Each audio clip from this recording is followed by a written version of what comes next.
जी सत्संग जी वो समा आ चुका है कि हुजूर शहंशाह से विराजमान हैं जिन्हें संगत पास मोबाइल फोन ने अपनी गिनती करा कि वो अपने मोबाइल फोन स्विच ऑफ कर लेना सत्संग तो बाद में चालू कर लेना उन्होंने बड़े ही लेके आते हैं सत्संग वाले का सत्संग करिए उसके बाद जो बाकी यार है ही ये करंट है ही आहो इत्थे ला हाथ नहीं इत्थे ला इत्थे नहीं इत्थे इत्थे इत्थे तेनों नहीं लगता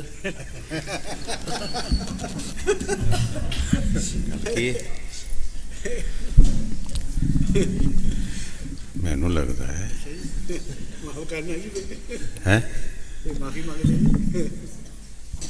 यदि कदी माफी है एक लीडर नूं चमकिया ही है लीडर बेचारा तकरीर कर लगा इदा बाहवां पिछे बन्नीए तो कहता भैनों भाईओ मातो बजुर्गो इसलिए बजुर्गो गया तो जिसले स्पीकर सारा कर लगा तो पता ही है करंट कहता थोड़ी मां दी होई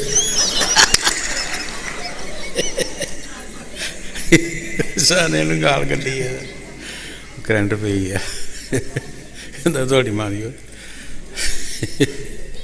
सारे पहले बजुर्ग बुजुर्ग कह गए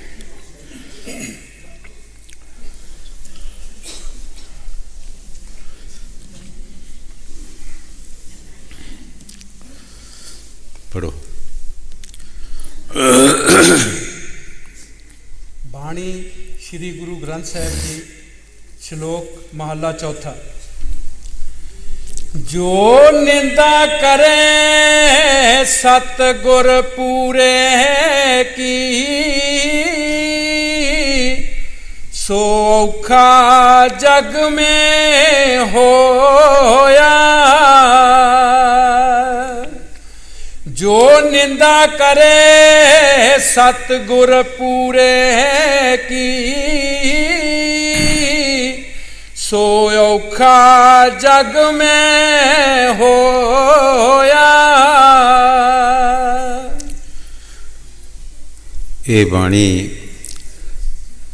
महाराज चौथी पातशाही श्री गुरु रामदास जी दी है। संतां दे विच यही बड़ी तारीफ होंदी है वो किसी का नां नहीं लेंदे जो कुछ भी कहणगे मुश्तरका कहणगे। कई बार अगे भी दस्या कि महाराज पंजवीं पातशाही दे वक़्त पाठ कीर्तन करते होंदे सी। उन्हां दी लड़की दी शादी सी तो गुरु साहब के पास आए कि सानू माया की जरूरत है। महाराज पंजवीं पातशाही के वक्त उन्होंने कहा कोई गल नहीं थोड़ा काम हो जाएगा। कहने लगे नहीं तुसी अज की सेवा सानू दिओ सारी। गुरु साहब जी कहने लगे कोई गल नहीं तुसी काम ही करना अपना थोड़ा काम हो जाएगा। नहीं जी अज की सेवा दिओ। कुदरत की मर्जी उस दिन कोई आया ही नहीं सेवा हुई ही नहीं। जदों सेवा कोई नहीं हुई दिल च भाव ठालिया कि सतगुर ने किसी को आउण ही नहीं दिता सेवा होने ही नहीं दी। निंदक बन गए घर जाके बह रहे। कीर्तन का समा सी कीर्तन करने वास्ते आए नहीं। गुरु साहब ने प्रेमी बंदे भेजे कि जाओ भट्टां नूं बुला के लियाओ आके कीर्तन करन। पर जदों बंदे नूं गुस्सा आया होवे उन्होंने कोई भी सुझदा नहीं हैगा। जिहड़ा भी जावे कोई उन्होंने जवाब उल्टा फुलटा देण। आखिर संतां विच इन्नी निवरता देखो। आप गुरु साहब जी गए उन्होंने दरवाजे ही नहीं खोले मंजियां तो नहीं उठे कोई नमस्कार नहीं की मूँह मोड़ ले। गुरु साहब ने फिर कहा कि हुण जिहड़ा भट्टां दी सिफारिश लैके आएगा काला मूँह और जुतियां का हार पाएगा तो वह आएगा सिफारिश लैके। कोड़ पै गया है तो मराशी सन। सतगुरां दे दरबार विचों उन्हां दा आदर मान सी और जो भी खाना पीना उत्थे खांदे पींदे सन। फिर कोई बात ना पुछे, कोई भी बात ना पुछे, ना पल्ले कोई धन पदारथ सी। कुष्ट पैना शुरू हो गया, रोण पिटन। हुण कौन जुत्तियां दा हार गल पावे ते मूँह काला करे किसी वास्ते। ये भाई लद्दा कुदरती उन्हां दे घर गया, पुछया की गल होई है। उन्हां सारी कहानी दसी भी असी सतगुर ते भाव ठालिया है, सानू बहुत सारे बुलाने वास्ते आए लेकिन असी गए नहीं। सतगुर भी आए, असी उन्हां दे सामने नहीं होए। हुण सतगुर कह गया कि काला मूँह किया जाएगा और जुत्तियां का हार पाया जाएगा, जिहड़ा इन्हां दी सिफारिश लैके आएगा। ये गुरमुखी ही कोई काम कर सकता है, आम दुनियादार बंदा नहीं कर सकता। भाई लादे ने कहा चलो जे सतगुर इस गल नाल खुश हो जान तो तुसी तुहाड़ी कल्याण हो जाए तो मैं ये काम कर देना। काला मूँह कर लिया, जुत्तियां का हार पा लिया। तीजा नंबर एक होर एक गधा लैके उहदे उत्ते चढ़े, पूछ वाल मूँह कर लिया, मूँह वाल पिठ कर ली। पिछे न्याणे सियाणे रौला पाते आउण, कोतल जिहा बनया डिजाइन जिहा उत्ते। गुरु साहब दे पुछया भी रौला काहदा है। किसी ने कहा जी भट्टां दी सिफारिश लैके भाई लद्दा आ रहा। तो क्यों इहदा रौला क्यों है जी? तुहाडी शर्त जिहड़ी है जो तुसीं दस्सिया वो भी उन्हें पूरी की है। तीसरा नंबर होर उन्हें एक गधा लैके गधे के मूँह वाल पिठ की है, पूछ वाल उन्हें मूँह किया है। तो लोग ही रौला पाते आउंदे। गुरु साहब जी उठे तो कहन लगे जाओ कहो उन्हों थले उतर जा। नहालिया धोलिया, कहन लगे महाराज माफ़ी दो जी, भुलनहार है, दया करो। गुरु साहब जी कहन लगे ये जिस तरह इन्होंने निंदिया की है पहली पातशाह तो लैके पंजवीं तक, इसे तरह पिछों तो शुरू होना तो शोभा करना शुरू करन, तारीफ करना शुरू कर दें तो हौली हौली फिर इन्हां दा कुष्ट जाएगा। इदा नहीं जान लगा। इस तरह इन्हां दा कुष्ट नहीं जान लगा। ये जिस तरह इन्हें निंदिया की है इस तरह उस्तत करन। आस्ते आस्ते उन्होंने तारीफ करना शुरू कर दी। फिर उन्हों का कोड़ गया। बाणी विच जो कुछ गुरु साहब जी फरमाउंदे है, क्योंकि संत सानू बचाउंदे है, सानू हर थां तो बचाउण की कोशिश करते हैं। देखी किते पुरुषा ऐसा ना बन जाए, किते निंदक ना बन जाए, किते तैनू सजा ना पाना पवे। किसी बंदे का नाम नहीं लै रहे, किसी औरत का नाम नहीं लै रहे। जो दस्या है, जो दे विच कोई भी हो सकता है, पुरुष भी हो सकता है, स्त्री भी हो सकती है। की पता कौन है तो कौन नहीं। लेकिन गुरु साहब जी फरमा रहे हो जगत विच औखा होएगा, कोई उसकी बात नहीं पूछेगा, दुखों के दुख आना शुरू हो जाएंगे। हाँ जी। जो निंदा करे सतगुर पूरे की, सो औखा जग में होया। नरक घोर दुख खू है, ओथे पकड़ियो टोया।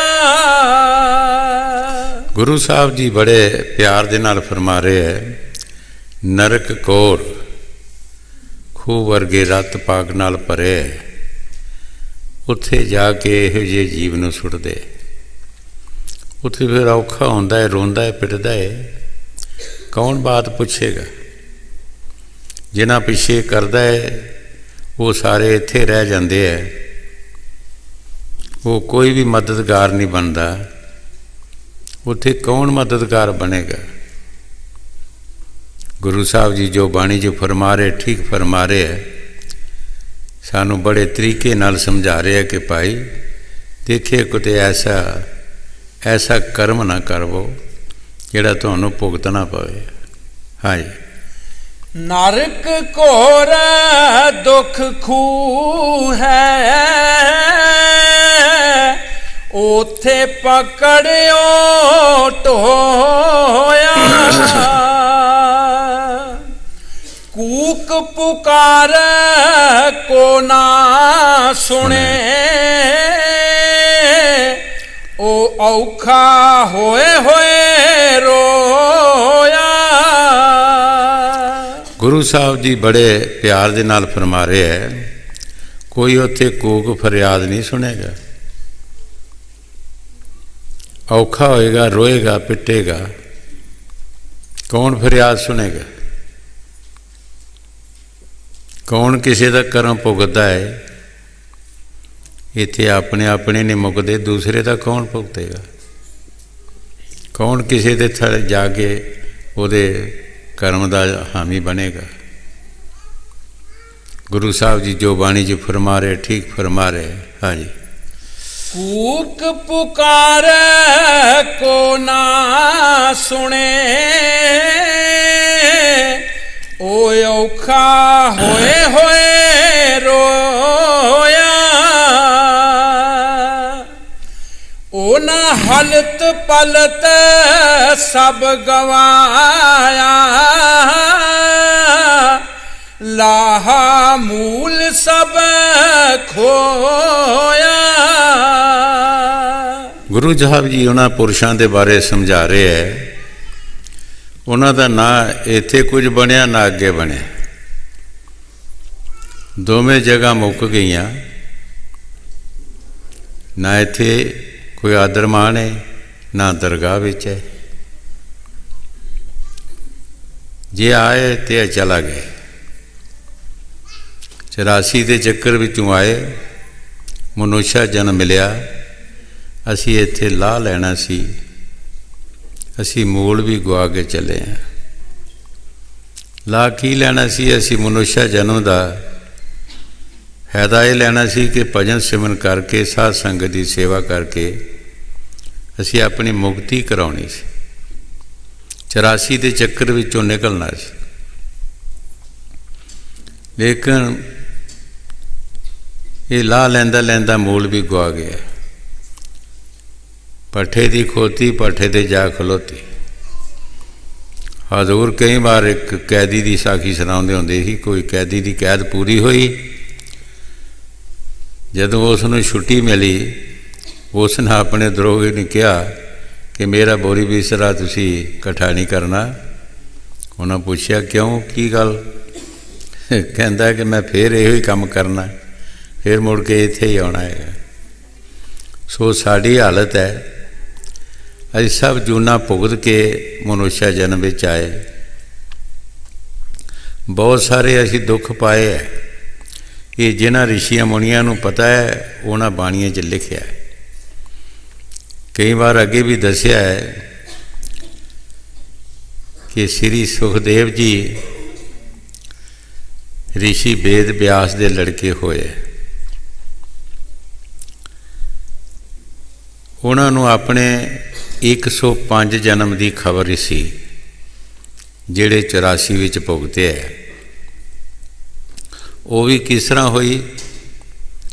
ਇੱਕ ਵਾਰ ਸ਼ਿਵ ਜੀ ਅਤੇ ਪਾਰਵਤੀ ਇੱਕ ਜੰਗਲ ਵਿੱਚ ਬੈਠੇ ਸਨ ਅਤੇ ਸ਼ਿਵ ਜੀ ਮਹਾਰਾਜ ਪਾਰਵਤੀ ਨੂੰ ਅੰਮ੍ਰਿਤ ਕਥਾ ਸੁਣਾਉਣਾ ਸ਼ੁਰੂ ਕਰ ਦਿੱਤੀ। ਪਾਰਵਤੀ ਨੇ ਇੱਕ ਦੋ ਲਫ਼ਜ਼ ਸੁਣਿਆ ਅਤੇ ਸੌਂ ਗਈ।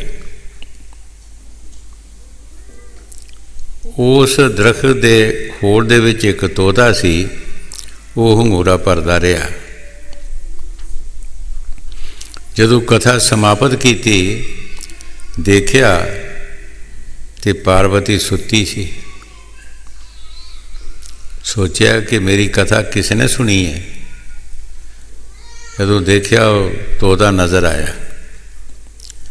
ਤੋਤੇ ਦੇ ਮਗਰ ਹੋ ਗਿਆ ਕਿ ਇਹਨੂੰ ਮਾਰ ਦਈਏ। ਅੱਗੇ ਅੱਗੇ ਤੋਤਾ ਉੱਡ ਪਿਆ, ਪਿੱਛੇ ਸ਼ਿਵ ਜੀ ਮਹਾਰਾਜ।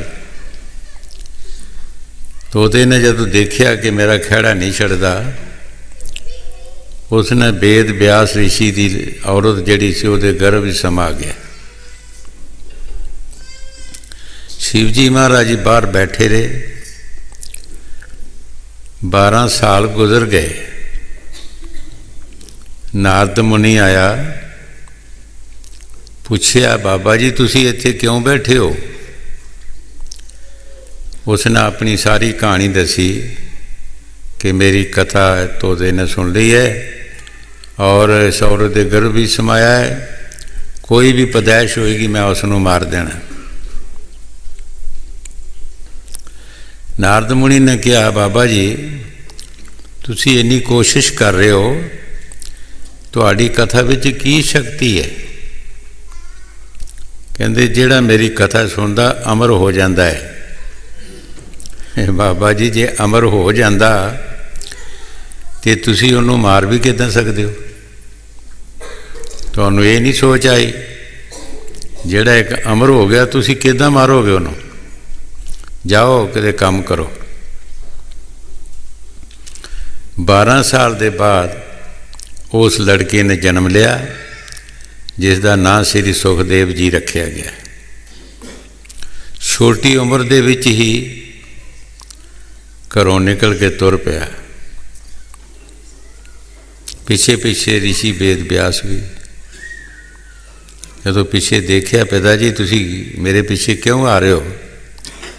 ਕਹਿਣ ਲੱਗੇ, ਬੇਟਾ ਅਸੀਂ ਇਹ ਸੋਚਦੇ ਸੀ ਕਿ ਸਾਡੇ ਘਰ ਕੋਈ ਔਲਾਦ ਹੋਏਗੀ, ਸਾਡੀ ਕੋਈ ਸੇਵਾ ਕਰੇਗੀ, ਪਰ ਤੂੰ ਛੋਟੀ ਉਮਰ ਵਿੱਚ ਹੀ ਸਾਨੂੰ ਛੱਡ ਕੇ ਤੁਰ ਚਲੇ।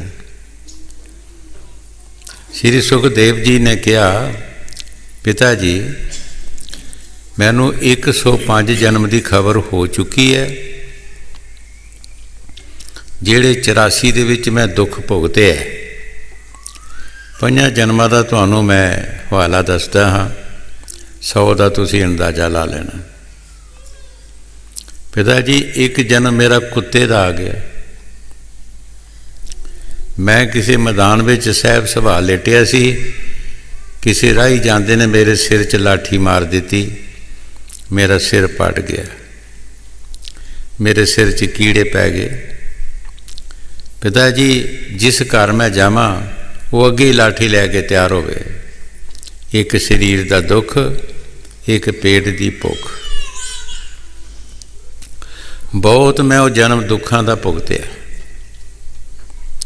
ਦੂਸਰਾ ਜਨਮ ਮੇਰਾ ਇੱਕ ਘੋੜੇ ਦਾ ਆ ਗਿਆ।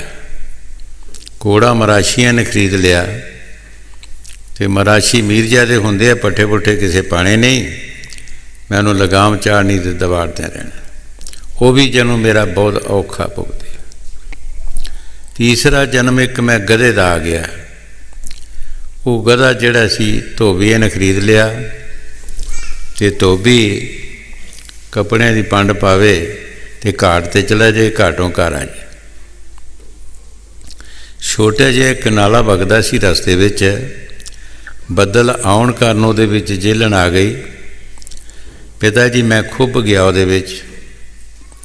ਮੇਰੇ ਮਾਲਕ ਨੇ ਮੈਨੂੰ ਬਹੁਤ ਮਾਰਿਆ, ਇੱਕ ਲੱਤ ਮੇਰੀ ਟੁੱਟ ਗਈ। ਮੈਨੂੰ ਦੇਖਿਆ ਬੇਕਾਰ, ਕੱਪੜੇ ਲੈ ਕੇ ਚਲਾ ਗਿਆ। ਮੈਂ ਉੱਥੇ ਹੀ ਖੁੱਭਾ ਰਿਹਾ। ਮੇਰਾ ਇੱਕ ਟਾਪੂ ਬਣ ਗਿਆ, ਜਿਹੜਾ ਵੀ ਲੰਘੇ ਮੇਰੇ 'ਤੇ ਪੈਰ ਰੱਖ ਕੇ ਲੰਘ ਜਾਏ। ਪਿਤਾ ਜੀ ਇੱਕ ਸਰੀਰ ਦੇ ਦੁੱਖ, ਇੱਕ ਪੇਟ ਦਾ ਭੁੱਖ। ਇਹ ਫਰੀਦ ਸਾਹਿਬ ਨੇ ਵੀ ਬਾਣੀ 'ਚ ਫਰਮਾਇਆ ਹੈ, ਫਰੀਦਾ ਮੌਤੋਂ ਭੁੱਖ ਬੁਰੀ, ਰਾਤੀ ਸੁੱਤੇ ਖਾ ਕੇ ਦਿਨੇ ਫੇਰ ਖੜੀ। ਮੌਤ ਇੱਕ ਵਾਰ ਹੁੰਦੀ ਹੈ, ਭੁੱਖ ਬਾਰੋਂ ਬਾਰ ਸਤਾਉਂਦੀ ਹੈ। ਪਿਤਾ ਜੀ ਉਹ ਵੀ ਜਨਮ ਮੇਰਾ ਬਹੁਤ ਔਖਾ ਭੁਗਤੇ। ਚੌਥਾ ਜਨਮ ਇੱਕ ਛੋਟਾ ਜਿਹਾ ਕੀੜਾ ਹੁੰਦਾ ਪਿੱਛੋਂ, ਉਹਦਾ ਮੈਂ ਆ ਗਿਆ। ਗਰਮੀਆਂ ਦੇ ਦਿਨ ਸੀ, ਮੈਂ ਇੱਕ ਔਰਤ ਦੇ ਕੱਪੜਿਆਂ 'ਚ ਵੜ ਗਿਆ। ਉਹ ਆਪਣੇ ਪਤੀ ਨੂੰ ਰੋਟੀ ਲੈ ਕੇ ਬਾਹਰ ਜਾ ਰਹੇ ਸੀ। ਮੈਂ ਆਪਣੇ ਸੁਭਾਅ ਦੇ ਮੁਤਾਬਕ ਉਹਨੂੰ ਦੰਦੀ ਵੱਢੀ, ਉਸਨੇ ਖੁਰਕਿਆ ਤੇ ਪੋਟੇ ਚੜ੍ਹ ਗਿਆ। ਪਿਤਾ ਜੀ ਉਹ ਮੈਨੂੰ ਮਲੀ ਜਾਵੇ, ਨਾ ਛੱਡੇ ਨਾ ਮਾਰੇ। ਇੱਕ ਬਰੇਤੀ ਆਈ ਅੱਗ ਵਰਗੀ ਤਪੀ ਹੋਈ ਸੀ, ਉਹਦੇ ਵਿੱਚ ਮੈਨੂੰ ਸੁੱਟ ਦਿੱਤਾ ਔਰ ਧਾਨਾਂ ਦੀ ਤਰ੍ਹਾਂ ਮੈਂ ਪੁੱਜ ਗਿਆ ਉਹਦੇ ਵਿੱਚ। ਪਿਤਾ ਜੀ ਉਹ ਵੀ ਜਨਮ ਬਹੁਤ ਔਖਾ ਹੈ। ਪੰਜਵਾਂ ਜਨਮ ਮੇਰਾ ਬਿੱਲੀ ਦੇ ਘਰ ਆ ਗਿਆ। ਜਦੋਂ ਮੈਂ ਪੈਦਾ ਹੋਵਾਂ, ਬਾਹਰਲਾ ਬਿੱਲਾ ਆਵੇ, ਮੇਰਾ ਗਲਾ ਘੋਟੇ ਤੇ ਮਾਰ ਦੇਵੇ। ਪਿਤਾ ਜੀ ਇਹ 5 ਜਨਮ ਤੁਸੀਂ ਦੇਖ ਲਓ, ਮੈਂ 84 ਦੇ ਵਿੱਚ ਕਿਸ ਤਰ੍ਹਾਂ ਦੁੱਖ ਪਾਇਆ ਔਰ 100 ਦਾ ਵੀ ਅੰਦਾਜ਼ਾ ਲਾ ਲਓ। ਜਿਹਨਾਂ ਰਿਸ਼ੀਆਂ ਮੁਨੀਆਂ ਫਕੀਰਾਂ ਨੇ ਦੇਖਿਆ ਸਭ ਕੁਝ, ਉਹ ਬਾਣੀ 'ਚ ਲਿਖਦੇ ਹੈ। ਉਹ ਸਾਡੇ ਵਾਸਤੇ ਇੱਕ ਭਾਈ ਦੇਖਿਓ ਕਿਤੇ ਐਸ ਰਸਤੇ ਨਾ ਪੈ ਜਾ। ਇਹ ਰਸਤਾ ਬਹੁਤ ਮਾੜਾ ਹੈਗਾ, ਇੱਥੇ ਬਹੁਤ ਦੁੱਖ ਨੇ, ਲੇਕਿਨ ਅਸੀਂ ਸੰਤਾਂ ਦੀ ਬਾਣੀ ਆਪਣੇ ਕੰਨਾਂ 'ਚ ਨਹੀਂ ਪੈਣ ਦਿੰਦੇ, ਉਸ ਪਾਸੇ ਅਸੀਂ ਚੱਲਦੇ ਨਹੀਂ। ਸੰਤ ਸਾਨੂੰ ਬਚਾਉਂਦੇ ਹੈ, ਉਹ ਇਸੇ ਵਾਸਤੇ ਬਾਣੀ 'ਚ ਲਿਖਦੇ ਹੈ ਸਾਨੂੰ ਕੋਈ ਡਰ ਪੈ ਆ ਜਾਏ, ਦੁੱਖਾਂ ਕੋਲੋਂ ਡਰੀਏ। स्वामी जी महाराज जिस तरह बाणी जी फरमाया, मौत से डरते रहो दिन रात। ऐ इंसान तू मौत से दिन रात डरता रहो। की पता है तेरी कोई गिनती हैगी है, कोई लिखत पढ़त हैगी है तेरी? हर चीज़ की लिखत पढ़त है, इंसान की कोई लिखत पढ़त नहीं। महाराज नौवीं पातशाही अपनी बाणी च फरमाया है, चेतन है तो चेत ले निस दिन प्राणी, दिन दिन औद बिहाद है ज्यों फुटे घट पानी। देखो संतां दी बाणी सानू किस तरह समझाउंदी है। जिस तरह किसी घड़े नूं फुट होंदा है, पानी दा भरिया होंदा, आस्ते आस्ते आस्ते आस्ते उहदे विचों पानी निकल जाता है, घड़ा इसे तरह पिया रहिंदा है। इसे तरह साडे विच जिहड़ी सुआसां दी पूंजी है, आस्ते आस्ते मुक रही है, ये जा रही है। उस घड़े की तरह असी खाली होकर बह जाते हैं। गुरु साहब जी नौवीं पातशाही फरमा रहे हैं, चेतना है तो चेत ले निस दिन प्राणी, दिन दिन औद बिहाद है फुलटे घट ज्यों पानी। दिनों दिन तेरे दिन जेड़े मुक रहे हैं, ये बध नहीं रहे, ये घट रहे हैं तेरी उम्र चों। तू उस मालिक का नाम चेत, ईश्वर की भगती कर, नेक पाक काम कर। महाराज चौथी पातशाही सानू बाणी द्वारे देखो समझा रहे हैं। एक निंदक के बारे फरमा रहे हैं कि निंदक नूं कितनी सज़ा मिलती है। असी बड़ा स्वाद लाते हाँ एक दूसरे की निंदा करके। कई कहते असी किहड़े करते, असी सुनते सी, लेकिन हजूर फरमाते होंगे है कि सुनने वाला और करने वाला एको जिहा होंदा। सुनने वाला और करने वाला एको जिहा होंदा। अगर ना सुने तो करने वाला कर नहीं सकता। उन्होंने पहले ही कह दे भी पहले लफ्ज़ विच ही कि मैं तेरी गल नहीं सुननी, तो करने वाला कर नहीं सकता, बच जाते दोवें। जदों असी स्वाद लाउंदे हाँ फिर असी फस जाते हैं, असी भी हिस्सेदार बन जाते हैं। फिर इस वास्ते गुरु साहब जी बाणी च फरमा रहे हैं कि भाई तुसी बचन का तरीका सोचो, किस तरह असी बचना है। इन्हां गल्लां तो असी बचन का किस तरह असी बच सकते हैं, वो संत महापुरख सानू समझाउंदे है कि किस तरह तुसी बच सकते हो। हाँ जी। ओ ना हलत पलत सब गवाया, ਲਾਹਾ ਮੂਲ ਸਭ ਖੋਇਆ। ਉਹ ਤੇਲੀ ਸੰਦਾ ਬਲਦ ਕਰ ਨਿਤ ਪਲ ਕੇ ਉਠ ਪ੍ਰਭ ਜੋਇਆ। ਇਹ ਪੁਰਾਣੇ ਬੰਦਿਆਂ ਨੂੰ ਪਤਾ ਹੈ ਕਿ ਪਿੰਡਾਂ ਦੇ ਵਿੱਚ ਮੁਸਲਮਾਨ ਤੇਲੀ ਜਦੋਂ ਹੁੰਦੇ ਸੀ ਤਾਂ ਇੱਕ ਮਕਾਨ ਉਹਨਾਂ ਨੇ ਐਸਾ ਬਣਾਇਆ ਹੁੰਦਾ ਸੀ ਜਿਹਦੇ 'ਚ ਕੋਲੂ ਲਾਇਆ ਹੁੰਦਾ ਸੀ ਔਰ ਇੱਕੋ ਰਾਹ ਹੁੰਦਾ ਸੀ ਉਸ ਪਸ਼ੂ ਦੇ ਜਾਣ ਦਾ ਔਰ ਇੱਕੋ ਹੀ ਰਾਹ ਹੁੰਦਾ ਸੀ। ਜਦੋਂ ਵੀ ਉਸ ਪਸ਼ੂ ਨੂੰ ਉਸ ਕੋਲੋਂ ਜੋੜਦਾ ਹੀ ਸਾਰੀ ਰਾਤ ਤੁਰਦਾ ਰਹਿੰਦਾ ਸੀ। ਜਦੋਂ ਖੜਾ ਕਰਦਾ ਸੀ ਉਸੇ ਰਸਤੇ 'ਤੇ ਆ ਕੇ ਖੜਾ ਕਰਦਾ ਸੀ। ਫਿਰ ਉਹ ਪਸ਼ੂ ਸੋਚਦਾ ਹੈ ਮੈਂ ਇੱਥੋਂ ਹੀ ਤੁਰਿਆ, ਇੱਥੇ ਹੀ ਮੈਂ ਖੜਾ, ਮੇਰਾ ਸਫ਼ਰ ਗਿਆ ਕਿੱਧਰ ਹੈ? ਜਿਹੜਾ ਮੈਂ ਸਫ਼ਰ ਕੀਤਾ ਉਹ ਕਿੱਧਰ ਗਿਆ ਹੈਗਾ? ਇਹ ਹਾਲਤ ਸਾਡੀ ਹੈ। ਅਸੀਂ ਜਿੰਨਾ ਮਰਜ਼ੀ ਸਫ਼ਰ ਕਰੀਏ, ਜਦੋਂ ਅਸੀਂ ਇਹ ਕੰਮ ਕਰਾਂਗੇ ਤਾਂ ਸਾਡਾ ਸਫ਼ਰ ਸਾਰਾ ਹੀ ਖਤਮ ਹੋ ਜਾਏਗਾ। ਤੇਲੀ ਦੇ ਢੱਗੇ ਵਾਂਗਰ ਸਾਡੇ ਪੱਲੇ ਕੁਛ ਨਹੀਂ ਰਹੇਗਾ। ਜੋ ਗੁਰੂ ਸਾਹਿਬ ਜੀ ਬਾਣੀ 'ਚ ਫਰਮਾ ਰਹੇ ਹੈ, ਇੱਕ ਤੇਲੀ ਦੇ ਢੱਗੇ ਦੀ ਮਿਸਾਲ ਦੇ ਰਹੇ ਹੈ ਕਿ ਉਹ ਵੀ ਪਛਤਾਉਂਦਾ ਹੈ ਜਦ ਉੱਥੇ ਖੜਾ ਕੀਤਾ ਜਾਂਦਾ ਹੈ। ਉਹ ਪਛਤਾਉਂਦਾ ਹੈ ਕਿ ਮੈਂ ਸਾਰੀ ਰਾਤ ਤੁਰਦਿਆਂ ਹੋਇਆ ਅਤੇ ਮੇਰਾ ਸਫ਼ਰ ਗਿਆ ਕਿੱਧਰ ਹੈ? ਇਸੇ ਤਰ੍ਹਾਂ ਇਹ ਵੀ ਆਖਰ ਪੁੱਛਦਾ ਹੈਗਾ ਇਨਸਾਨ ਵੀ। ਹਾਂਜੀ, ਉਹ ਤੇਲੀ ਸੰਦਾ ਬਲਦ ਕਰ ਨਿਤ ਪਲ ਕੇ ਉਠ ਪ੍ਰਭ ਜੋਇਆ। ਹਰ ਵੇਖੇ ਸੁਣੇ ਨਿਤ ਸਭ ਕਛ ਤਦ ਕੁਛ ਗੁਜਾ ਨਾ ਹੋਇਆ। ਗੁਰੂ ਸਾਹਿਬ ਜੀ ਬੜੇ ਪਿਆਰ ਦੇ ਨਾਲ ਫਰਮਾ ਰਹੇ ਹੈ ਉਹ ਪਰਮਾਤਮਾ ਜਿਹੜਾ ਹੈ ਉਹਨੂੰ ਅਸੀਂ ਕੀ ਸਮਝਦੇ ਹਾਂ? ਅੰਨਾ ਬੋਲਾ ਸਮਝਦੇ ਹਾਂ ਕਿ ਉਹ ਸਾਡੀਆਂ ਕਰਤੂਤਾਂ ਨੂੰ ਜਾਣਦਾ ਨਹੀਂ ਹੈ, ਉਹ ਸਾਨੂੰ ਦੇਖਦਾ ਨਹੀਂ ਹੈ। ਉਹ ਤਾਂ ਜ਼ਰੇ ਜ਼ਰੇ ਵਿੱਚ ਵਸ ਰਿਹਾ ਹੈ, ਉਹ ਸਭ ਕੁਝ ਦੇਖ ਰਿਹਾ ਹੈ।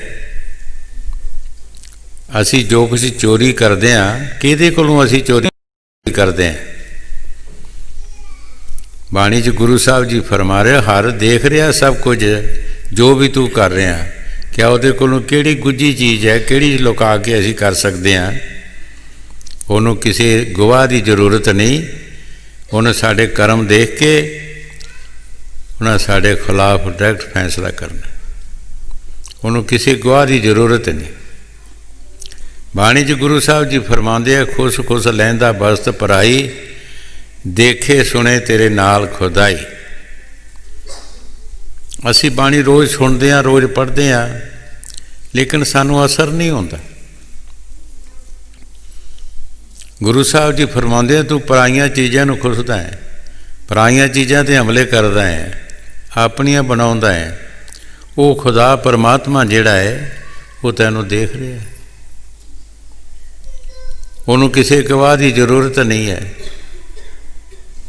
ਅਸੀਂ ਉਸ ਪਰਮਾਤਮਾ ਨੂੰ ਭੁੱਲ ਜਾਂਦੇ ਹਾਂ। ਅਸੀਂ ਕਹਿੰਦੇ ਸਾਨੂੰ ਕਿਹੜਾ ਕੋਈ ਦੇਖ ਰਿਹਾ ਹੈਗਾ? ਉਹ ਕਿਹੜਾ ਤਾਂ ਨਹੀਂ ਕੋਈ ਦੇਖ ਰਿਹਾ, ਉਹ ਤਾਂ ਦੇਖ ਰਿਹਾ ਜਿਹਨੇ ਪੈਦਾ ਕੀਤਾ ਹੈ, ਜਿਹਨੇ ਸਾਰਾ ਸੰਸਾਰ ਬਣਾਇਆ, ਉਹ ਤਾਂ ਸਭ ਕੁਝ ਦੇਖ ਰਿਹਾ ਹੈ। ਹਾਂਜੀ, ਹਰ ਵੇਖੇ ਸੁਣੇ ਨਿਤ ਸਭ ਕੇਛ ਤਦ ਕੁਛ ਗੁਜਾ ਨਾ ਹੋਇਆ। जेहा बीजे सो लुणे जेहा पूरब किने बोया। गुरु साहब जी बड़े प्यार दे नाल फरमा रहे है, ये जैसा बीज असी बीजांगे ऐसा असी वड्डांगे। बाहर तुसी खेती की मिसाल लै लो, जिसने जौ बीजने उन्हें कणक नहीं वड्डनी, उसने जौ ही वड्डने हैं। जो असी कर्म करांगे ਉਹਨਾਂ ਕਰਮਾਂ ਦਾ ਸਾਨੂੰ ਫਾਇਦਾ ਮਿਲੇਗਾ। ਜੇ ਅਸੀਂ ਕਰਮ ਕਰਾਂਗੇ ਤਾਂ ਅੱਛਾ ਫਾਇਦਾ ਮਿਲੇਗਾ, ਜੇ ਮਾੜੇ ਕਰਾਂਗੇ ਤਾਂ ਮਾੜਾ ਮਿਲੇਗਾ। ਜੋ ਗੁਰੂ ਨਾਨਕ ਦੇਵ ਜੀ ਮਹਾਰਾਜ ਫਰਮਾਉਂਦੇ ਆ, ਮੰਦੇ ਕੰਮੇ ਨਾਨਕਾ ਜਦ ਤੱਕ ਮੰਦੇ ਹਾਲ, ਚੰਗੇ ਕੰਮੇ ਨਾਨਕਾ ਉਸਤਤ ਕਰੇ ਜਹਾਨ। ਮੰਦੇ ਕੰਮਾਂ ਦਾ ਹਾਲ ਮੰਦਾ ਹੀ ਹੈ। 100 ਦਿਨ ਸਾਧ ਦਾ, ਇੱਕ ਦਿਨ 100 ਦਿਨ ਚੋਰ ਦਾ, ਇੱਕ ਦਿਨ ਸਾਧ ਦਾ ਵੀ ਆ ਹੀ ਜਾਂਦਾ। ਇੱਕ ਦਿਨ ਉਹ ਫੜਿਆ ਹੀ ਜਾਂਦਾ ਹੈ, ਇੱਕ ਦਿਨ ਉਹਦੇ 'ਤੇ ਉਹ ਆ ਹੀ ਜਾਂਦਾ। ਮੁਸ਼ਕਿਲ ਦੀ ਘੜੀ ਜਿਹੜੀ ਹੈ, ਕਿੱਥੇ ਬਚ ਜਾਏਗਾ ਬੰਦਾ। ਜੋ ਗੁਰੂ ਸਾਹਿਬ ਜੀ ਬਾਣੀ 'ਚ ਫਰਮਾ ਰਹੇ, ਠੀਕ ਫਰਮਾ ਰਹੇ। ਹਾਂਜੀ, जेहा बीजे सो लुणे, जेहा पूरब किने बोया, जिस कृपा करे प्रभ आपनी, तिस सतगुर के चरण धोया। ਗੁਰੂ ਸਾਹਿਬ ਜੀ ਬੜੇ ਪਿਆਰ ਨਾਲ ਫਰਮਾ ਰਿਹਾ ਹੈ, ਜਿਹਦੇ ਉੱਤੇ ਉਹ ਪ੍ਰਭੂ ਪਰਮਾਤਮਾ ਕਿਰਪਾ ਕਰੇਗਾ, ਉਹ ਕਿਸੇ ਮਹਾਂਪੁਰਖਾਂ ਦਾ ਕਹਿਣਾ ਮੰਨੇਗਾ ਔਰ ਉਹਨਾਂ ਦੇ ਕਹਿਣੇ ਮੁਤਾਬਕ ਚਲੇਗਾ। ਇਹ ਵੀ ਉਸ ਮਾਲਕ ਦੀ ਅਪਾਰ ਕਿਰਪਾ ਹੋਏਗੀ। ਹੁਣ ਅਸੀਂ ਇਹਦੇ ਬਾਰੇ ਵੀ ਸੋਚਣਾ ਹੈ। ਬਹੁਤ ਸਾਰੇ ਲੋਕ ਇੱਥੇ ਵੀ ਆ ਕੇ ਰਹਿ ਜਾਂਦੇ ਹੈ ਕਿ ਪਰਮਾਤਮਾ ਦੀ ਕਿਰਪਾ ਹੋਏਗੀ ਤੇ ਅਸੀਂ ਕਰਾਂਗੇ। ਪਿੱਛੇ ਲਫ਼ਜ਼ ਵਿੱਚ ਜੋ ਕਿਹਾ ਹੈ ਕਿ ਜੈਸਾ ਬੀਜ ਤੂੰ ਬੀਜੇਗਾ ਤੈਸਾ ਵੱਢੇਗਾ। ਜੈਸਾ ਅਸੀਂ ਕਰਮ ਕਰਾਂਗੇ ਪਰਮਾਤਮਾ ਨੇ ਉਸੇ ਤਰ੍ਹਾਂ ਦਾ ਸਾਨੂੰ ਫਲ ਦੇਣਾ ਹੈ। ਸਾਡੇ ਉੱਤੇ ਦਇਆ ਉਸੇ ਤਰ੍ਹਾਂ ਦੀ ਕਰਨੀ ਹੈ। ਜੇ ਅਸੀਂ ਉਸ ਰਸਤੇ ਚੱਲਦੇ ਹੀ ਨਹੀਂ ਤਾਂ ਸਾਡੇ 'ਤੇ ਦਇਆ ਕੀ ਕਰੇਗਾ। ਜਦੋਂ ਅਸੀਂ ਉਸ ਰਸਤੇ ਤੁਰਾਂਗੇ ਉਹ ਮਾਲਕ ਜ਼ਰੂਰ ਸਾਡੇ 'ਤੇ ਦਇਆ ਕਰੇਗਾ। ਕਈ ਵਾਰ ਹਜ਼ੂਰ ਜ਼ਿਮੀਂਦਾਰ ਦੀ ਮਿਸਾਲ ਦਿੰਦੇ ਹੁੰਦੇ ਸੀ। ਘਰ ਦੱਸ ਕੇ ਜਿਹੜਾ ਬੰਦਾ ਜਾਂਦਾ ਹੈ ਕਿ ਮੈਂ ਫਲਾਣੇ ਖੇਤ ਵਿੱਚ ਚੱਲਿਆ ਕੰਮ ਕਰਨ ਵਾਸਤੇ, ਤਾਂ ਘਰਦਿਆਂ ਨੂੰ ਉਸੇ ਵਕਤ ਹੀ ਫਿਕਰ ਪੈ ਜਾਂਦਾ ਕਿ ਇਹਦੇ ਵਾਸਤੇ ਰੋਟੀ ਪਾਣੀ ਲੈਣਾ ਹੈਗਾ। ਜਿਹੜਾ ਬੰਦਾ ਦੱਸ ਕੇ ਨਹੀਂ ਜਾਂਦਾ ਉਹਦੇ ਪਿੱਛੇ ਵੀ ਕੋਈ ਜਾਂਦਾ ਰੋਟੀ ਲੈ ਕੇ, ਚਾਹੇ ਉਹ ਬੜਾ ਕੰਮ ਕਰਦਾ ਹੈ ਚਾਹੇ ਥੋੜ੍ਹਾ ਕਰਦਾ ਹੈ। ਇਸੇ ਤਰ੍ਹਾਂ ਅਗਰ ਅਸੀਂ ਸਤਿਗੁਰ ਦੇ ਕਹਿਣੇ ਮੁਤਾਬਕ ਅਸੀਂ ਉਸ ਲਾਈਨ 'ਤੇ ਚੱਲਦੇ ਚੱਲਾਂਗੇ ਤੇ ਸਾਡੇ ਮਾਲਕ ਨੂੰ ਜ਼ਰੂਰ ਫਿਕਰ ਹੋਏਗਾ। ਸਾਡੇ ਮਾਲਕ ਨੂੰ ਫਿਕਰ ਹੋਏਗਾ। ਅਗਰ ਅਸੀਂ ਉਸ ਲਾਈਨ 'ਤੇ ਚੱਲਦੇ ਹੀ ਨਹੀਂ ਤਾਂ ਸਾਡੇ ਮਾਲਕ ਨੂੰ ਕੀ ਫਿਕਰ ਹੋਏਗਾ। ਉਹਨੂੰ ਵੀ ਕੀ ਫਿਕਰ ਹੈ। ਜੋ ਗੁਰੂ ਸਾਹਿਬ ਜੀ ਬਾਣੀ 'ਚ ਫਰਮਾ ਰਹੇ, ਠੀਕ ਫਰਮਾ ਰਹੇ ਹੈ ਕਿ ਉਸ ਮਾਲਕ ਦੀ ਬੜੀ ਅਪਾਰ ਕਿਰਪਾ ਹੋਏਗੀ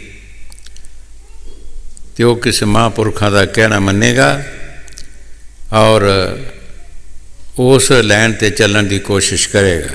ਹਾਂਜੀ, जिस कृपा करे प्रभ आपनी,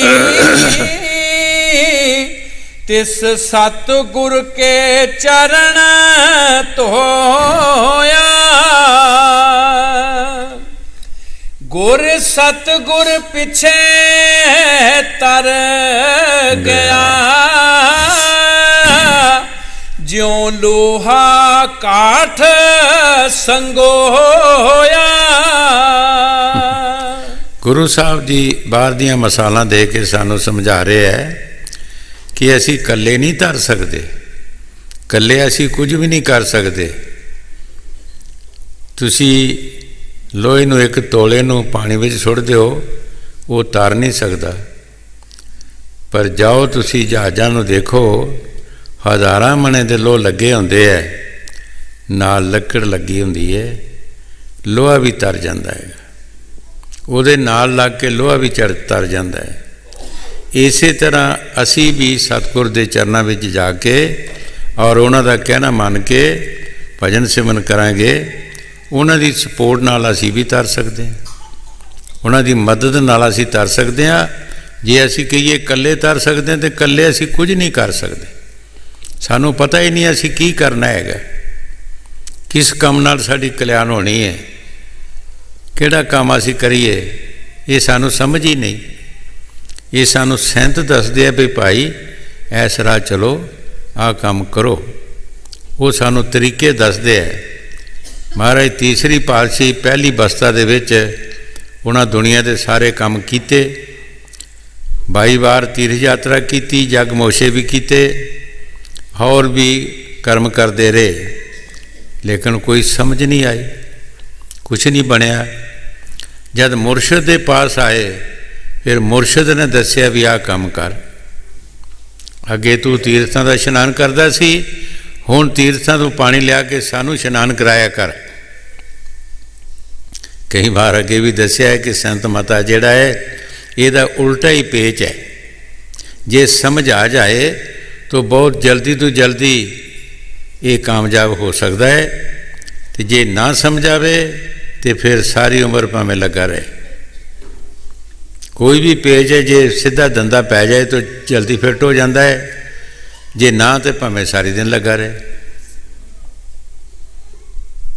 ਦੇਖੋ ਕਿੱਥੇ ਇੱਕ ਪਾਣੀ ਲਿਆ ਕੇ ਇਸ਼ਨਾਨ ਕਰਾਉਣਾ, ਇਸ਼ਨਾਨ ਕਿਸੇ ਨੇ ਕਰਨਾ, ਮੈਲ ਕਿਸੇ ਦੀ ਲੱਥਣੀ। ਇਸ਼ਨਾਨ ਗੁਰੂ ਸਾਹਿਬ ਜੀ ਕਰਦੇ ਸੀ ਅਤੇ ਮੈਲ ਉਹਨਾਂ ਦੀ, ਜਿਹੜਾ ਪਾਣੀ ਲਿਆਉਂਦੇ ਸੀ ਮੈਲ ਉਹਨਾਂ ਦੀ ਲੱਥਦੀ ਸੀ। ਇਹ 12 ਸਾਲ ਗੁਜ਼ਰੇ, ਕੁੜਮ ਕੁੜਮ ਦਾ ਪਾਣੀ ਲਿਆਵੇ, ਬੜਾ ਔਖਾ ਹੈ। 12 ਸਾਲ ਗੁਜ਼ਰੇ ਔਰ ਕੋਈ ਨਾਗਾ ਨਹੀਂ ਵਿੱਚ ਪਾਇਆ। ਸੰਤਾਂ ਦੀ ਮੌਜ ਆਉਂਦੀ ਹੈ, ਹਨੇਰੀ ਚੱਲੀ, ਮੀਂਹ ਚੱਲਿਆ, ਜਲਾਈ ਦੀ ਖੱਡੀ 'ਚ ਡਿੱਗ ਪਏ। ਆਵਾਜ਼ ਆਈ ਕਿ ਅੰਦਰੋਂ ਜਲਾਏ ਪੁੱਛਿਆ ਤੂੰ ਕੌਣ ਹੈ? ਤੋ ਜਲਾਈ ਨੇ ਕਿਹਾ ਇਹ ਅੰਬਰੂ ਨਥਾਇਆ ਹੋਣਾ ਇਸ ਵੇਲੇ, ਹੋਰ ਕੌਣ ਹੈਗਾ? ਜਿਹਨੂੰ ਕੋਈ ਥਾਂ ਨਹੀਂ, ਇਹ ਤੁਰਿਆ ਹੀ ਰਹਿੰਦਾ ਹੈਗਾ। ਜਦੋਂ ਗੁਰੂ ਸਾਹਿਬ ਦੇ ਪਾਸ ਗਿਆ, ਉਹਨਾਂ ਗੱਲ ਨਾਲ ਲਾ ਲਿਆ, ਨਥਾਇਆਂ ਦਾ ਥਾਂ, ਨਿਉਲਟਿਆਂ ਦੀ ਨੋਲ ਉਲਟ, ਨਿਆਸਰਿਆਂ ਦਾ ਆਸਰਾ। ਗੁਰਗੱਦੀ ਵੀ ਉਹਨਾਂ ਨੂੰ ਦੇ ਦਿੱਤੀ ਔਰ ਸਾਧ ਸੰਗਤ ਦੀ ਸੇਵਾ ਵੀ ਬਖਸ਼ ਦਿੱਤੀ। 12 ਸਾਲ ਲੱਗੇ ਸਿਰਫ ਸਫਾਈ ਕਰਨ ਵਾਸਤੇ। ਜੋ ਗੁਰੂ ਸਾਹਿਬ ਜੀ ਬਾਣੀ 'ਚ ਫਰਮਾ ਰਹੇ, ਠੀਕ ਫਰਮਾ ਰਹੇ ਹੈ। ਸਾਨੂੰ ਕੀ ਪਤਾ ਅਸੀਂ ਕੀ ਕਰੀਏ? ਅਸੀਂ ਆਪਣੇ ਵੱਲੋਂ ਸਾਰੇ ਹੀ ਲੋਕ, ਸਾਰੀ ਦੁਨੀਆ ਅਸੀਂ ਰੱਬ ਦਾ ਨਾਮ ਜਪੀ ਜਾਂਦੇ ਹਾਂ, ਕੋਈ ਕਿਸੇ ਢੰਗ ਨਾਲ, ਕੋਈ ਕਿਸੇ ਢੰਗ ਨਾਲ। ਕੀ ਪਤਾ ਕਿਸ ਤਰ੍ਹਾਂ ਅਸੀਂ ਜਪਣਾ ਹੈਗਾ, ਕੀ ਤਰੀਕਾ ਕਰਨਾ ਹੈਗਾ। ਬਾਣੀ 'ਚ ਲਿਖਿਆ ਰਾਮ ਪੜ੍ਹੋ ਮਨ ਕਰੋ ਵਿਚਾਰਾ। ਸਿਰਫ ਰਾਮ ਰਾਮ ਨਹੀਂ ਕਰੋ, ਥੋੜ੍ਹੀ ਵਿਚਾਰ ਵੀ ਕਰੋ ਕਿ ਰਾਮ ਰਾਮ ਜਪਦਿਆਂ ਦੇ ਤੁਹਾਨੂੰ ਉਮਰ ਲੰਘ ਗਈ ਹੈ, ਕੋਈ ਵਿਚਾਰ ਵੀ ਕੀਤੀ ਹੈ। ਰਾਮ ਵੀ ਆਇਆ, ਉਹ ਜਿਹੜੇ ਸਾਡੇ ਅੰਦਰ ਕਾਮ ਕ੍ਰੋਧ ਮੋਹ ਲੋਭ ਹੰਕਾਰ ਦੁਸ਼ਮਣ ਬੈਠੇ ਹੈ, ਕੋਈ ਫਰਕ ਪਿਆ ਹੈ? ਸਾਡੇ ਕ੍ਰੋਧ ਵਿੱਚ ਫਰਕ ਪਿਆ ਹੈ, ਮੋਹ ਵਿੱਚ ਫਰਕ ਪਿਆ ਹੈ, ਲੋਭ ਵਿੱਚ ਫਰਕ ਪਿਆ ਹੈ? ਕਿਸੇ ਵਿੱਚ ਫਰਕ ਹੈ? ਜੇ ਕੋਈ ਫਰਕ ਨਹੀਂ ਪਿਆ ਤਾਂ ਫਿਰ ਰਾਮ ਦਾ ਕੋਈ ਫਾਇਦਾ ਨਹੀਂ, ਫਿਰ ਰਾਮ ਕਿਹਾ ਹੀ ਨਹੀਂ। ਸੰਤ ਜਿਹੜੀ ਦਵਾਈ ਦਿੰਦੇ ਹੈ, ਜੋ ਤਰੀਕਾ ਦੱਸਦੇ ਹੈ, ਜਿਉਂ-ਜਿਉਂ ਸਿੱਖ ਨਾਮ ਜਪੇਗਾ, ਇਹਨਾਂ ਦੁਸ਼ਮਣਾਂ ਦੇ ਨਾਲ ਇਹਨਾਂ 'ਚੋਂ ਫਰਕ ਪਏਗਾ। ਹਰ ਚੀਜ਼ ਦਾ ਫਰਕ ਪਏਗਾ, ਹਰ ਚੀਜ਼ ਘਟਦੀ ਜਾਏਗੀ। ਇਹਦੀ ਹਰ ਚੀਜ਼ ਹੀ ਹਰ ਕਿਸਮ ਨਾਲ ਹੀ ਘਟਦੀ ਜਾਂਦੀ ਹੈ। ਕਿਉਂ? ਉਸ ਨਾਮ ਦੇ ਵਿੱਚ ਸ਼ਕਤੀ ਹੈ। ਇਹ ਮਨ ਪਿੰਗਲ ਪਿਆ ਪੀ ਹਰੀ ਨਾਮ ਪਰ। ਇਹੀ ਮਨ ਜਿਹੜਾ ਸਾਡਾ ਛਲਾਂਗਾ ਮਾਰਦਾ ਹੈ। ਜਦੋਂ ਵੀ ਅਸੀਂ ਅੱਖ ਮੀਟਦੇ ਹਾਂ, ਕਈ ਕੋ ਕਿਤੇ ਚਲਾ ਜਾਂਦਾ, ਬਗੈਰ ਪੁੱਛੇ ਮੰਗੇ ਹੀ ਦੌੜਦਾ ਫਿਰਦਾ ਹੈਗਾ। ਜਿਹੜੀ ਚੀਜ਼ ਨੂੰ ਦੇਖਿਆ ਨਹੀਂ ਸੁਣਿਆ ਉੱਥੇ ਪਹੁੰਚ ਜਾਂਦਾ ਹੈਗਾ। ਜਿਉਂ-ਜਿਉਂ ਸਿੱਖ ਨਾਮ ਜਪਦਾ ਹੈ, ਇਹ ਪਿੰਗਲਾ ਹੋ ਜਾਂਦਾ, ਫਿਰ ਲੱਤਾਂ ਬਾਹਾਂ ਟੁੱਟ ਜਾਂਦੀਆਂ। ਜਿਸ ਤਰ੍ਹਾਂ ਕਿਸੇ ਬੰਦੇ ਨੂੰ ਪਾਰਾ ਦੇ ਦਿਓ, ਉਹਦੀਆਂ ਲੱਤਾਂ ਬਾਹਾਂ ਜੁੜ ਜਾਂਦੀਆਂ ਨੇ। ਬਿਕਸੇ ਅੰਮ੍ਰਿਤ ਪਿਆ ਜਬ ਰਾਮ ਨਾਮ ਲਿਵ ਲੱਗੀ। ਉਹ ਸਾਡੇ ਅੰਦਰ ਜਿਹੜੀ ਵਿਖਿਆ ਹੈ, ਉਹੀ ਅੰਮ੍ਰਿਤ ਬਣ ਜਾਂਦੀ ਹੈ, ਉਹ ਬਦਲ ਜਾਂਦੀ, ਹਰ ਚੀਜ਼ ਬਦਲ ਜਾਂਦੀ ਹੈ। ਪਰ ਨਾਮ ਦੇ ਨਾਲ, ਗੱਲਾਂ ਬਾਤਾਂ ਦਾ ਮਜ਼ਮੂਨ ਨਹੀਂ। ਇੱਕ ਗੱਲਾਂ ਨਾਲ ਬਦਲ ਜਾਵੇ ਤੇ ਨਹੀਂ, ਗੱਲਾਂ ਨਾਲ ਨਹੀਂ ਬਦਲ ਸਕਦੀ। ਮਿਹਨਤ ਕਰਨਾ ਪੈਂਦੀ ਹੈ। ਕਈ ਵਾਰ ਅੱਗੇ ਵੀ ਦੱਸਿਆ ਹੈ ਕਿ ਕੋਈ ਜਿੰਨਾ ਮਰਜ਼ੀ ਭੈੜਾ ਬੰਦਾ ਹੈ, ਚੰਗੇ ਬੰਦੇ ਦੀ ਸੰਗਤ ਕਰਦਾ ਹੈ ਤਾਂ ਉਹ ਆਸਤੇ ਆਸਤੇ ਉਹਦੇ ਵਿੱਚ ਚੰਗਿਆਈ ਆਉਣਾ ਸ਼ੁਰੂ ਹੋ ਜਾਂਦੀ ਹੈ। ਉਹਦੇ ਵਿੱਚ ਗੁਨਾਹ ਜਿਹੜੇ ਨੇ ਦੂਰ ਹੋਣਾ ਸ਼ੁਰੂ ਹੋ ਜਾਂਦੇ ਹੈ। ਉਹ ਵੀ ਇੱਕ ਦਿਨ ਚੰਗਾ ਬਣ ਜਾਂਦਾ, ਭਲਾ ਮਾਨਸ ਬਣ ਜਾਂਦਾ, ਸ਼ਰੀਫ ਬਣ ਜਾਂਦਾ ਹੈ। ਤੁਸੀਂ ਬਾਹਰ ਦਰਖਤਾਂ ਦੇ ਫਲਾਂ ਦਾ ਅੰਦਾਜ਼ਾ ਲਾਓ, ਉਹਨਾਂ ਵਿੱਚ ਮਠਿਆਸ ਕਿੱਦਾਂ ਆਉਂਦੀ ਹੈ। ਫਲ ਲੱਗਾ ਹੁੰਦਾ ਹੈ, ਕੋਈ ਵੀ ਫਲ ਹੈ, ਉਹਦੇ ਵਿੱਚ ਯਕਦਮ ਮਠਿਆਸ ਨਹੀਂ ਆ ਸਕਦੀ, ਟਾਈਮ ਲੱਗਦਾ ਹੈ। ਟਾਈਮ ਲੱਗਦਾ ਹੈ, ਆਸਤੇ ਆਸਤੇ ਉਸੇ ਦਰਖਤ ਦੇ ਨਾਲ ਜੁੜਿਆ ਰਹਿੰਦਾ ਹੈ ਔਰ ਉਹ ਮਿੱਠਾ ਹੋ ਜਾਂਦਾ ਹੈ। ਉਹ ਕਿਹੜੇ ਟੀਕੇ ਖੰਡ ਦੇ ਲੱਗਦੇ ਆ, ਉਸ ਨੂੰ ਉਹਦੀ ਕੜਵਤਨ ਜਾਂਦੀ ਰਹਿੰਦੀ ਹੈ ਔਰ ਉਹਦੇ ਅੰਦਰ ਮਠਿਆਸ ਆ ਜਾਂਦੀ ਹੈ। ਇਸੇ ਤਰ੍ਹਾਂ ਸਿੱਖ ਵੀ ਸਤਿਗੁਰ ਦੇ ਕਹਿਣੇ ਮੁਤਾਬਕ ਕੰਮ ਕਰਦਾ ਰਹੇ, ਵਿਚਾਰ ਨਾ ਕਰੇ, ਸੋਚਾਂ 'ਤੇ ਨਾ ਆਏ, ਕੁਝ ਸੋਚੇ ਹੀ ਨਾ। ਅਕਲ ਚਤਰਾਈ ਛੋੜ ਤੇਰੇ ਭਲੇ ਕੋ ਕਹੋ, स्वामी जी महाराज फरमाया। तू अपनी अकल ਨੂੰ ਛੱਡ ਦੇ, सतगुर ਦੀ अकल ਲੈ। जो सतगुर ਕਹਿੰਦਾ ਸੋ ਕਰ। तू करी जा तुरी जा, एक दिन तू अपने मजले मकसूद ते पहुँच जाएगा। हर चीज़ का टाइम है। असी फसल बीजते हैं, उसका भी कोई टाइम है। कोई पौधा लगाते हैं, उसका भी कोई टाइम है फसल का, फल देने का। हर चीज़ का कोई टाइम होता है। असी की करते हैं, मराशी की तरह, जिस तरह मराशी किते लंघिया मसीह के कोलों दी ते कुरान शरीफ पढ़ रहा सी मौलवी, ते कुरान दे विच आयत आई कि जिहड़े रब की इबादत करते हैं उन्हां ते रब का नूर आउंदा है। मराशी ने घर जाके मराशन नूं कहा कि मैं अज इबादत करनी है खुदा दी, ते तू देखी मेरे ते नूर आउंदा कि जां नहीं। पर एक दिन का काम नहीं है, पिछले अंदर चला गया। मुसलमाना च होंदा कि जे पानी ना मिले वुजू करने वास्ते तो जमीन ते हथ मार के दे मिट्टी नाल इदां मूँह नूं हत्थां नूं मल लैंदे है। अंदर किते पुट्ठा तवा पिया सी, उन्हें तवे दे उत्ते हथ मारे, मूँह नूं मल लिया, हत्थां नूं मल लिया। नमाज पढ़ी, नमाज पढ़ के जदों फारूक होया बाहर आया ते मराशन नूं कहंदा, मराशने देख मेरे ते रब दा नूर आया कि नहीं। हुण मराशन देख के बड़ी हैरान होई कि ये तो चंगा भला गया सी अंदर, ते की हो गया है।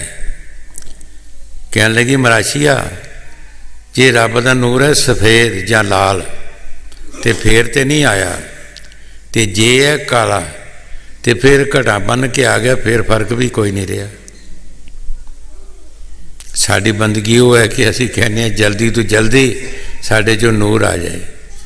भाई उस नूर के आने वास्ते कोई टाइम है, वो यकदम नहीं आ सकता। असी लगातार चले रहांगे। जिस तरह तुसी किसी पौधे की मिसाल लाओ, किसी पौधे को असी लगाते हैं, उसकी परवरिश करते हैं, पर जे कोई उसनों जानवर उतों खा जाता है तो उन्होंने फिर टाइम लगता है पौंकण का। इसी तरह असी भी भगती करते हैं, नाम जपते हैं, अगर साढ़े दिल च कोई भाव या गलत कोई आ जाता है तो साड़ा भी पौधा खाधा जाता है, उतों खाधा जाएगा। असी कई मील पीछे चले जावांगे, वो सफ़र साड़ा बहुत पीछे हो जाएगा, साड़ा सफ़र अगे नहीं होएगा। जिस तरह उस पौधे को पौंगरदियां टाइम लगता है, इस तरह मुड़ के सानू उस जगह पर आने वास्ते टाइम लगता है।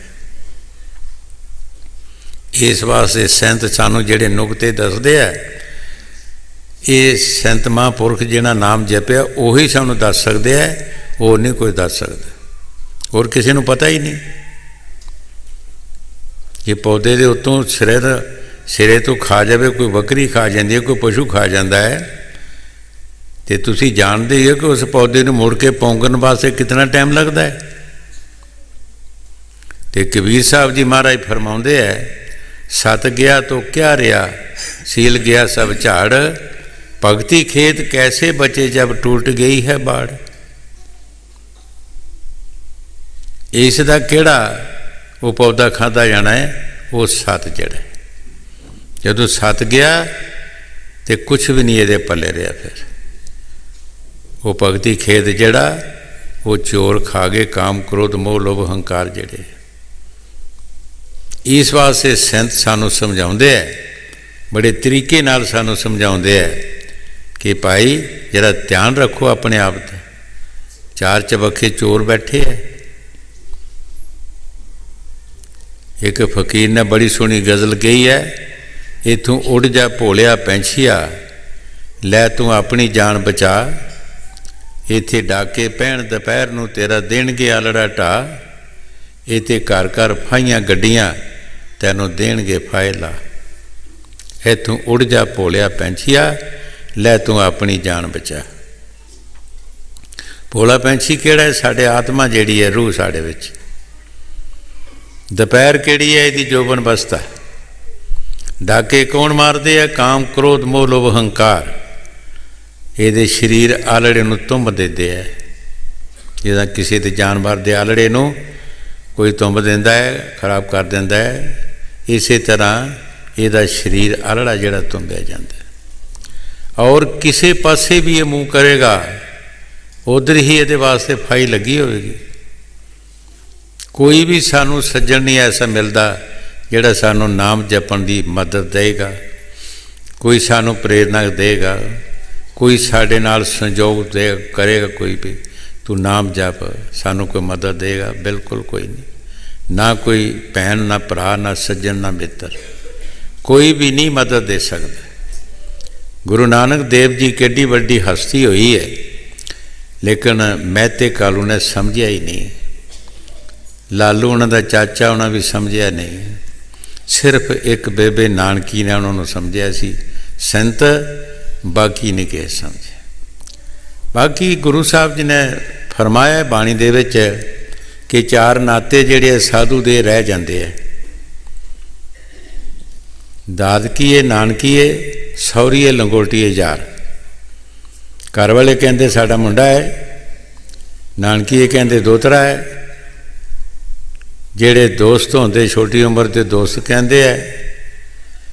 ਇਸੇ ਤਰ੍ਹਾਂ ਹੀ ਉਹ ਵੱਖਰੇ ਵੱਖਰੇ ਨਾਤੇ ਸਮਝ ਲੈਂਦੇ ਹੈ, ਸਾਧੂ ਨਹੀਂ ਸਮਝਦੇ, ਉਹ ਰਹਿ ਜਾਂਦੇ ਹੈ। ਕੋਈ ਬਿਰਲਾ ਹੈ ਜੇ ਸਮਝੇ ਦੇ। ਨਹੀਂ ਤਾਂ ਗੁਰੂ ਸਾਹਿਬ ਦੀ ਬਾਣੀ 'ਚ ਲਿਖਿਆ ਹੈ ਗੁਰੂ ਨਾਨਕ ਦੇਵ ਨੇ ਕਿ ਚਾਰ ਨਾਤੇ ਜਿਹੜੇ ਹੈ ਇਹਨਾਂ 'ਚ ਵਿਸ਼ਵਾਸ ਨਹੀਂ, ਇਤਬਾਰ ਨਹੀਂ ਆਉਂਦਾ, ਨਾ ਇਹ ਸਮਝਦੇ ਹੈਗੇ, ਇਹ ਰਹਿ ਜਾਂਦੇ ਹੈਗੇ। ਔਰ ਹੈ ਵੀ ਠੀਕ ਹੈ। ਜਦੋਂ 20 ਰੁਪਈਏ ਦਿੱਤੇ ਹੈ ਗੁਰੂ ਨਾਨਕ ਦੇਵ ਨੂੰ ਕਿ ਜਾ ਕੋਈ ਖਰਾ ਸੌਦਾ ਕਰਕੇ ਆ, ਕਿਉਂਕਿ ਦਾਸ ਰਹਿੰਦੇ ਸੀ, ਕੰਮ ਕੋਈ ਕਰਦੇ ਨਹੀਂ ਸਨ।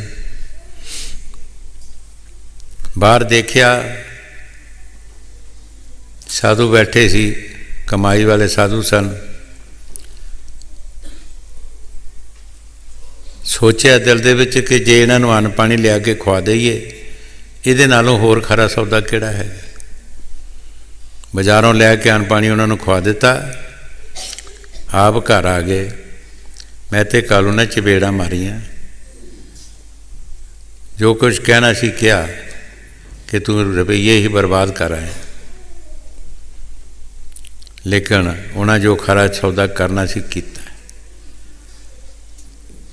ਇਸੇ ਤਰ੍ਹਾਂ ਨਾਮਦੇਵ ਜੀ ਮਹਾਰਾਜ ਅਦਾਸ ਰਹਿੰਦੇ ਸਨ ਤੇ ਘਰਦਿਆਂ ਨੇ ਕਿਹਾ ਕਿ ਤੁਸੀਂ ਕੋਈ ਕੰਮ ਨਹੀਂ ਕਰਦੇ, ਤੁਸੀਂ ਕੱਪੜਾ ਕਿਸੇ ਨੂੰ ਉਧਾਰਾ ਹੀ ਦੇ ਆਓ।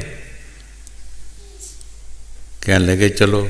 ਕੱਪੜਿਆਂ ਦੀ ਪੰਡ ਪਾਈ, ਕਿਸੇ ਖਾਡੇ 'ਚ ਚਲਾ ਗਏ। ਇੱਕ ਇੱਕ ਪੱਥਰ ਤੇ ਇੱਕ ਇੱਕ ਕੱਪੜਾ ਰੱਖ ਦਿੱਤਾ। ਸਾਰੇ ਕੱਪੜੇ ਪੱਥਰਾਂ ਦੇ ਉੱਤੇ ਰੇੜ ਦਿੱਤੇ ਤੇ ਇੱਕ ਪੱਥਰ ਪਾ ਪੱਕੇ ਦਾ ਲੈ ਕੇ ਆ ਗਏ ਘਰ। ਲੋਕਾਂ ਨੇ ਆ ਕੇ ਦੱਸਿਆ ਉਹਨਾਂ ਦੇ ਮਾਤਾ ਪਿਤਾ ਨੂੰ ਕਿ ਇਹ ਤਾਂ ਕੱਪੜੇ ਸਾਰੇ ਲੋਕ ਚੁੱਕ ਕੇ ਲੈ ਗਏ ਨੇ, ਤੁਸੀਂ ਪੈਸੇ ਕਿਹਦੇ ਕੋਲੋਂ ਲੈਣੇ ਆ? ਤੁਸੀਂ ਪੈਸੇ ਕਿੱਥੋਂ ਲੈਣੇ ਆ? ਕੱਪੜੇ ਤਾਂ ਲੈ ਵੀ ਗਏ ਲੋਕ, ਉਹ ਖੱਡ ਦੇ ਵਿੱਚ ਛੱਡ ਕੇ ਆਏ ਆ। ਨਾਮਦੇਵ ਤੂੰ ਕਿੱਥੇ ਕੱਪੜੇ ਦੇ ਆਇਆ? ਮੈਂ ਦੇ ਆਇਆ ਜੀ, ਜ਼ਮਾਨਤ ਲਿਆਂਦਾ 8 ਦਿਨਾਂ ਨੂੰ ਉਹਨਾਂ ਨੇ ਕਿਹਾ ਪੈਸੇ ਦੇ ਦਿਆਂਗੇ ਅਸੀਂ।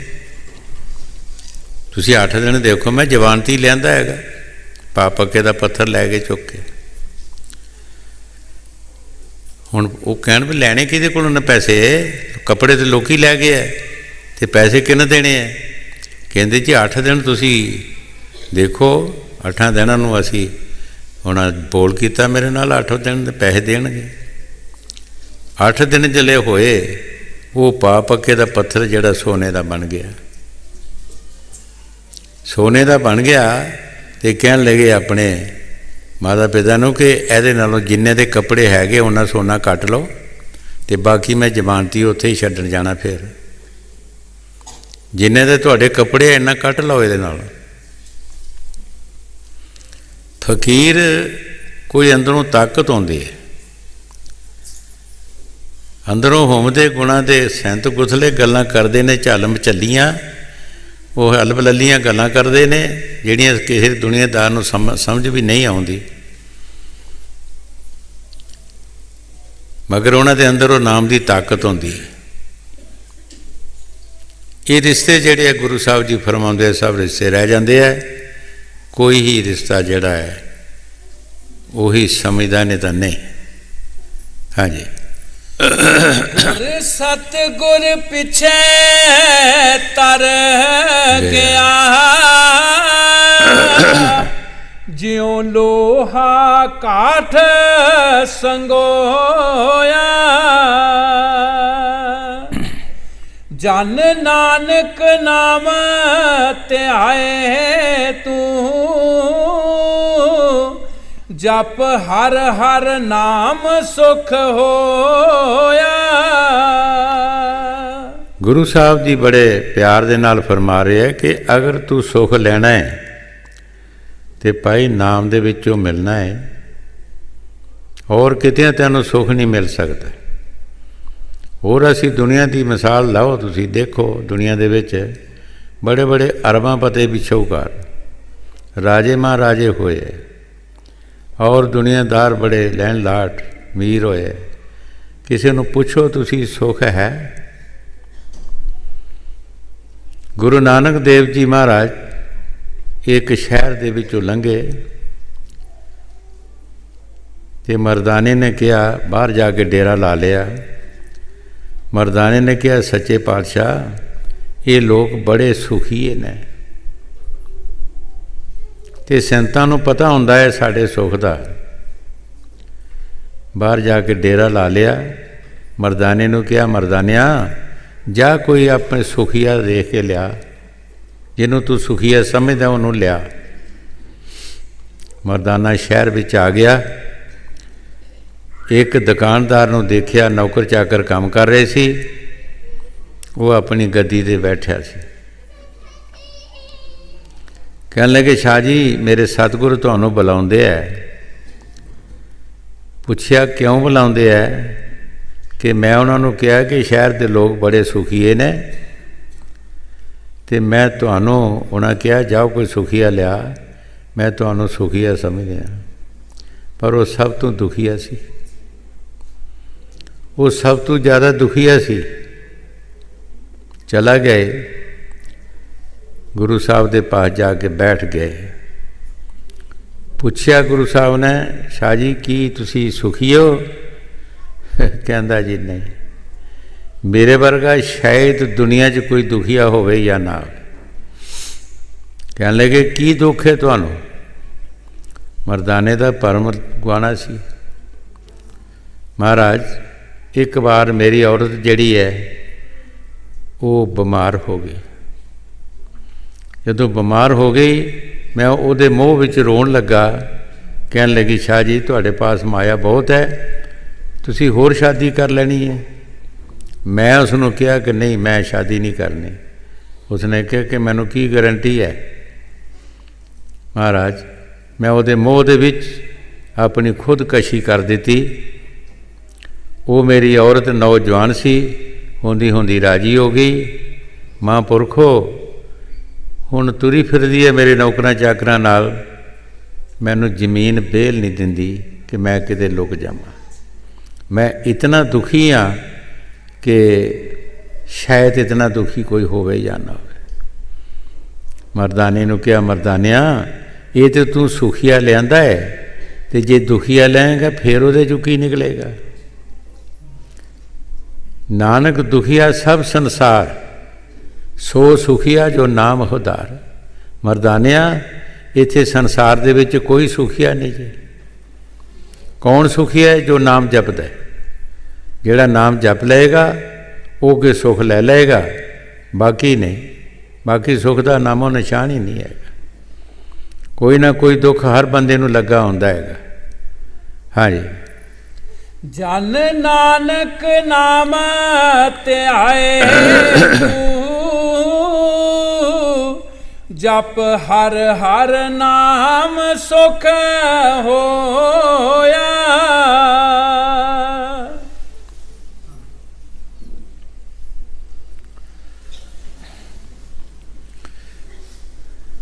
ਕੱਲ੍ਹ ਵੀ ਦੱਸਿਆ ਸੀ ਕਿ ਰੋਜ਼ ਹੀ ਅਸੀਂ ਖਾਣਾ ਖਾਂਦੇ ਹਾਂ, ਗੁੱਸਾ ਨਹੀਂ ਕਰਨਾ ਚਾਹੀਦਾ।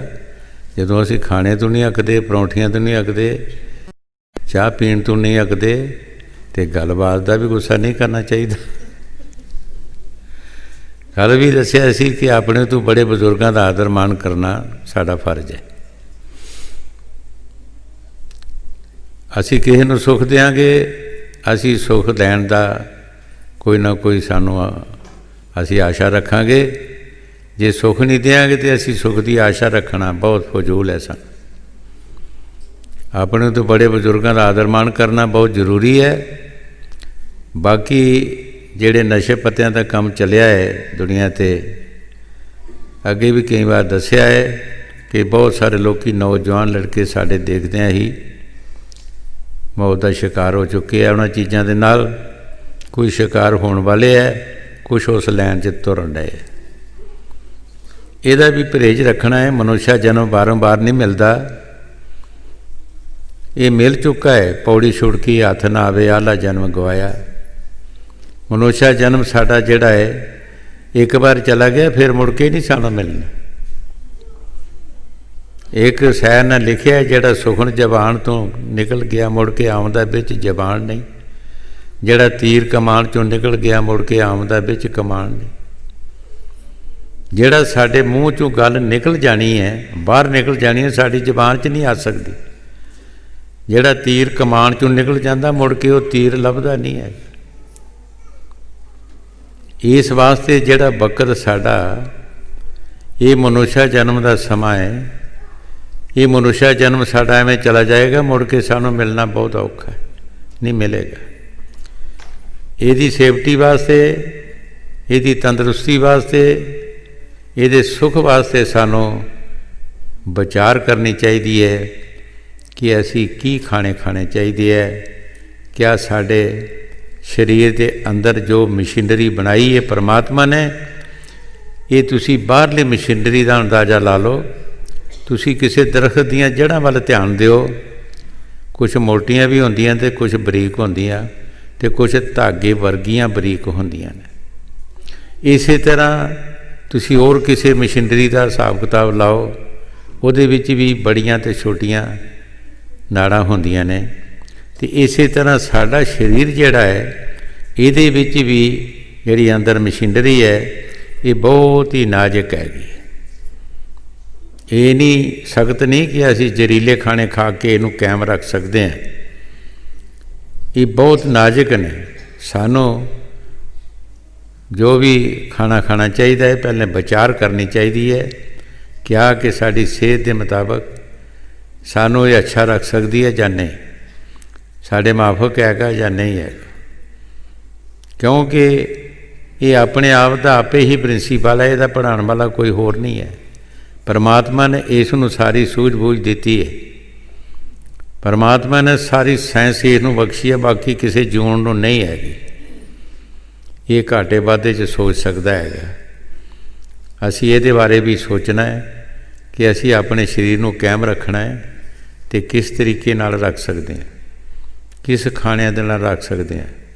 ਐਸੇ ਵੀ ਖਾਣੇ ਖਾਧੇ ਜਾਂਦੇ ਹੈ ਜਿਨ੍ਹਾਂ ਦੇ ਨਾਲ ਬਿਮਾਰੀਆਂ ਲੱਗ ਜਾਂਦੀਆਂ ਨੇ, ਉਹ ਬਿਮਾਰੀਆਂ ਦਾ ਇਲਾਜ ਵੀ ਨਹੀਂ ਹੁੰਦਾ, ਡਾਕਟਰ ਵੀ ਜਵਾਬ ਦੇ ਦਿੰਦੇ ਹੈ, ਆਖਰ ਸਾਨੂੰ ਮੌਤ ਦੇ ਘਾਟ ਚੜ੍ਹਨਾ ਪੈਂਦਾ ਹੈ। ਇਸ ਵਾਸਤੇ ਇਹਨਾਂ ਚੀਜ਼ਾਂ ਦਾ ਵੀ ਧਿਆਨ ਰੱਖਣਾ ਹੈ। ਬਾਕੀ ਰਾਧਾ ਸਵਾਮੀ ਸਾਰੇ।